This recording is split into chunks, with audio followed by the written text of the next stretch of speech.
Doctor Yunus সাহেব, আমরা এখন পর্যন্ত যতদূর বুঝতে পেরেছি আপনার ক্যাবিনেটের অলমোস্ট সকল উপদেষ্টা প্রতিদিন আপনাকে একটা আর্মি কুয়ের জুজু দেখাচ্ছে। ঠিক।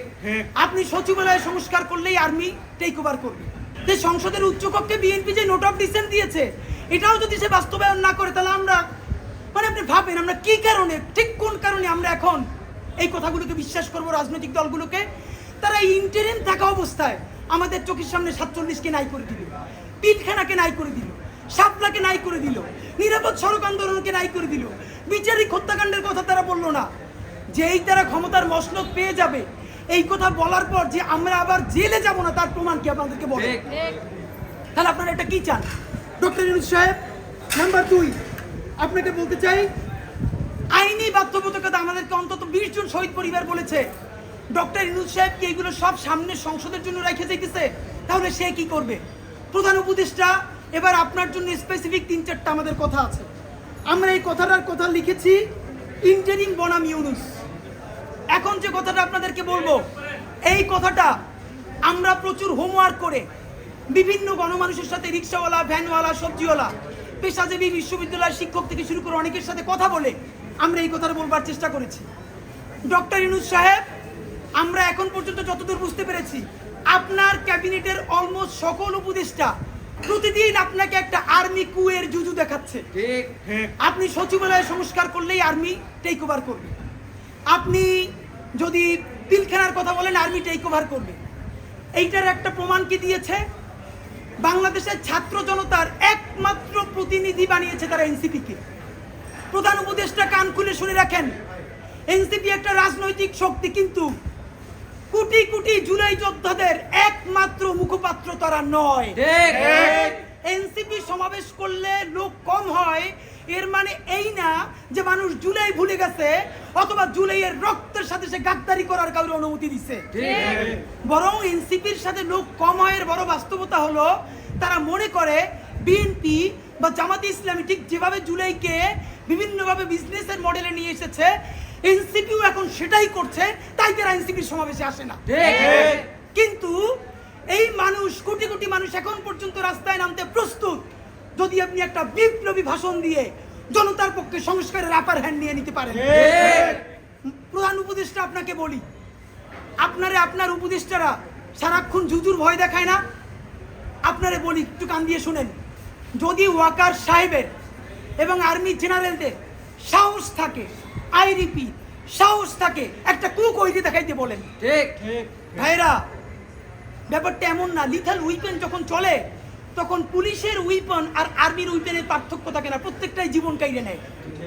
এই মাত্র একটা বছর আগে আমাদের হাজারো হাজারো শহীদ, যেই গুলিতে শহীদ হয়েছে, এর চেয়ে দামি গুলি তো আর আর্মি আমাদের উপরে ব্যবহার করতে পারবে না। আপনি মনে রাখেন, এই ওয়াকার সাহেব অথবা আর্মি যদি কোনো কু করার চেষ্টা করে, জনগণ গিয়ে ক্যান্টনমেন্টের ইট খুঁজে নিয়ে আসবে। ইট, একটা ইট ক্যান্টনমেন্টে আস্থা থাকবে না, আপনি লাইকে রাখেন। আপনি কারে ডরান? আপনি ভোট নেন। মিনিমাম 100 রিক্সাওয়ালার সাথে কথা বলেছি গতকাল পর্যন্ত, প্রত্যেকে বলে এই উপদেষ্টাদেরকে তারা বিশ্বাস করে না, কিন্তু ইউনূস বেড়া ভালো। এর মানে সারা বাংলাদেশের জুলাই যোদ্ধারা, জুলাইয়ের পক্ষের শক্তিরা আপনার মুখটা দেখা এখন পর্যন্ত এই সরকারের একটা হাত ধরে রাখছেন। কিন্তু এই উপদেষ্টাদের কেউ কেউ ইতিমধ্যে রাজনৈতিক দল যারা সামনে ক্ষমতায় আসবে তাদের সাথে নেগোসিয়েশন করে কেউ সামনে আইনমন্ত্রী হবে, কেউ অন্যান্য মন্ত্রী হবে, কি কি হবে এইটা পাকাপোক্ত করে এখন তাদের জবানে আমাদের ঘোষণাপত্র লিখে দেয়। এখন সেই ক্ষমতায় যারা আসবে সেই দলের মুখপাত্র হয়ে তারা এই সরকারের মধ্যে কাজ করে। প্রধান উপদেষ্টা, আপনার একটা কথা বলি, আমরা আগেও বলেছি এই সরকারের সকল উপদেষ্টার এক পা অন্য দেশে, বিপদ হইলে ভাইগে যাবে, কিন্তু আমরা দৃঢ়ভাবে বিশ্বাস করি আপনি ভাগবেন না। এর প্রমাণ, আপনি যদি ভাগতেন, পৃথিবীর কোন দেশ আপনারে রাখতে চায় না বলেন? তাহলে হাসিনার আমলেও 10 তলা বিল্ডিং পাইয়া আপনার আদালতে হাজিরা আপনি দিতে আসতেন না, আপনি তখনই বিদেশ থাকতে পারতেন। আপনি এই দেশে থাকতে চান বলেই আপনি আসছেন, আমরা বিশ্বাস করতে চাই। মাননীয় প্রধান উপদেষ্টা, আপনি বাঁচবেন কয়দিন বলেন? আপনার এত বয়স হয়েছে, বাংলাদেশের গড়ায় উঠছে প্রায় 20 বছর বেশি পাচ্ছেন। আমার বাপের 63 বছর পাচ্ছে, তার চেয়ে আপনি প্রায় 20 বছর বেশি পাচ্ছেন। মাঝে মধ্যে মৃত্যু বেঁচে থাকার চেয়ে অধিক, মাননীয় প্রধান উপদেষ্টা। আপনি যখন আপনি একটা গবেষণা করেন বাংলাদেশে গত 50 বছরে কোনো রাষ্ট্রপ্রধানের 30 মিনিট 40 মিনিটের বক্তৃতা, রিক্সা চালক, ভ্যান চালক, সবজি বিক্রেতা, বিশ্ববিদ্যালয়ের প্রফেসর, ছাত্র জনতা আধা ঘন্টা বসে তার বক্তৃতা শুনে নজির নাই, যেটা আপনারটা হয়েছে। এটা কিন্তু আপনার চেহারা দেখে না। আপনি রাজনৈতিক দল করছিলেন, ফেরও করছেন, কিন্তু এইবার যে আপনার এই বাংলাদেশের পক্ষে হৃদয় নিংড়ে ভালোবাসা, আপনি যখন বক্তৃতা করেন আপনি আর্টিফিশিয়াল কিছু বলেন না, কিন্তু আপনি যখন ঘোষণাপত্র বললেন আপনার চেহারায় আর্টিফিশিয়াল ছাপ। ইদানিং আপনি স্ক্রিপ্ট দেখে দেখে বক্তৃতা করেন, এগুলো আমরা চাই না মাননীয় প্রধান উপদেষ্টা। আপনার অন্তরে যা আছে, আপনারা যে বাধ্য করে তার কথা বলে দেন না। আপনারা কি করবে বলেন? আপনারা খুন করবে? আপনি প্রায় 80 বছর বাঁচছেন, আর কয় বছরই বা বাঁচবেন? আপনি কি খাবেন, কি বাঁচবেন? আপনি বরং যদি আপনার আর্মি মেরে ফেলে, আপনারা যদি ভারতীয় আধিপত্যবাদ গুলি করে, আপনাকে যদি হত্যা করা হয়, কিন্তু সেই রক্তের বিনিময়ে যদি আপনি শহীদদের রক্তের বিনিময়ে নতুন বাংলাদেশ গড়ে যেতে পারেন, আগামী 1000 বছর বাংলাদেশের মানুষ নামাজে প্রার্থনায় আপনার জন্য শুধু দোয়া করবে। বুড়ো মানুষটা থেকে শুরু করে শিশু আপনার বক্তৃতা শুনে মাননীয় উপদেষ্টা কতক্ষণ জানেন? যতক্ষণ আপনি জুলাইয়ের জবানে কথা বলেন। আপনার ঘোষণাপত্র থেকে অল্প কয়েক জায়গা মার্ক করে নিয়ে আসছি মাননীয় প্রধান উপদেষ্টা। আপনি বলছেন যে সামনের নির্বাচনে, এবারের নির্বাচন যেন আনন্দ উৎসবের দিক থেকে, শান্তি শৃঙ্খলার দিক থেকে, ভোটার উপস্থিতির দিক থেকে, সৌহার্দ্য আন্তরিকতার দিক থেকে দেশের ইতিহাসে স্মরণীয় হয়ে থাকে, এই সকল আয়োজন করা হবে। মাননীয় প্রধান উপদেষ্টা, 6 মাস বাকি আছে। এই 6 মাসের মধ্যে আপনি এই উদযাপন কেমনে করবেন? নির্বাচন শুরু হইতে পারে না, এর মধ্যে মানুষকে হত্যা করতেছে রাজনৈতিক দল একটা আরেকটারে। তাহলে এই আমলা, এই পুলিশ, যেই পুলিশ রাজনৈতিক দলের ছত্রছায়া আবার হত্যাকাণ্ড ঘটাবে, আপনি দাঁড়িয়ে দিয়ে কেমনে পারবেন? প্লিজ আপনার এই বৃদ্ধ কাঁধে রাজনৈতিক দলগুলোর বন্দুককে রাখতে দিয়েন না। আপনি না পারলে কুইট করেন, ওরা নিজেরা বুঝে খাক, কিন্তু রাজনৈতিক দলের একমাত্র মুখপাত্র হইয়া বাংলাদেশের মুখপাত্র থেকে আপনি বিদায় নিয়েন না। আপনি নির্বাচনের কথা বলছেন, আমরা খুশি হয়েছি, কিন্তু ইতিহাসের স্মরণীয় নির্বাচন করার রোডম্যাপ কোথায়? বাংলাদেশের রাজনৈতিক দলগুলো আপনার সাথে মিটিং করে সামনে এসে বলে আমরা নির্বাচনের রোডম্যাপ দেখি নাই, আমরা হতাশ। ভিতরে কথা বলার চেষ্টা করলাম, আফসোস রাজনৈতিক দলগুলো এত বদমাশ কেমনে হয় ভাই?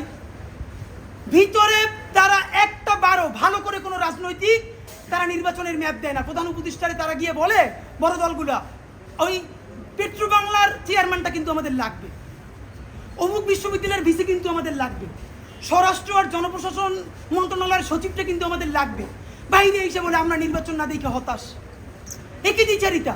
তো আপনার প্রতি অনুরোধ, এই যে আপনারা বাইরে এসে বলে যে আপনি নির্বাচন দেন না, আপনি কেন প্রেস মিট করে বলেন না বিএনপি আমার পেট্রো বাংলা চাই, জামাত আমার স্বরাষ্ট্রমন্ত্রী চাই, এনসিপি আমার কাছে জনপ্রশাসন চাই, বলে দেন। ধরেন আপনি বইলে দিচ্ছেন, করবে কি? মারবে। আপনি তো এমনি একদিন বইলে যাবেন, আজীবন বাঁচবেন। আপনি বইলে দেন না, ওদের নেংটা কইলে দেন। রাজনৈতিক শক্তির আমরা পক্ষে, কিন্তু রাজনৈতিক দলের নামে নিপীড়নের পক্ষে আমরা নয়। বন্ধুরা আমার, আপনি আরেকটা কথা বলেছেন, এখন থেকে প্রতিদিন আলাপ করুন আপনার এলাকায় ভোটদান ব্যবস্থা কেমন হলে সুন্দর হয়, কেমন হলে আনন্দমুখর হয়, সেটা আগে থেকে ঠিক করার জন্য, নতুন বাংলাদেশের কাজ করার জন্য সেইটি আপনারা প্রস্তুতি নেন। মাননীয় উপদেষ্টা, যমুনে বললে হবে না, এলাকায় গিয়ে যদি এই আলাপ শুরু করি, আমার পিটাইয়া ছালবাকল উঠেই আবার ঢাকায় পাঠাই। ঢাকার এলাকা কিন্তু এক না। এলাকায় সেই পরিবেশ আপনি তৈরি করতে পারছেন? এলাকার ওসি প্রতিদিন এখন বিএনপির উপজেলা সভাপতির ফোন করে ডায়াবেটিসের খবর নেয়। তা আমার কথা যদি বিএনপির বিপক্ষে যায়, আমার কথা যদি জামাতের বিপক্ষে যায়, তারা তো আমার দৌড়ানি দিয়া কি করবে তা তো আপনি বুঝতে পারতেছেন না প্রধান উপদেষ্টা। মাননীয় উপদেষ্টা, শেষের দিকে আপনারা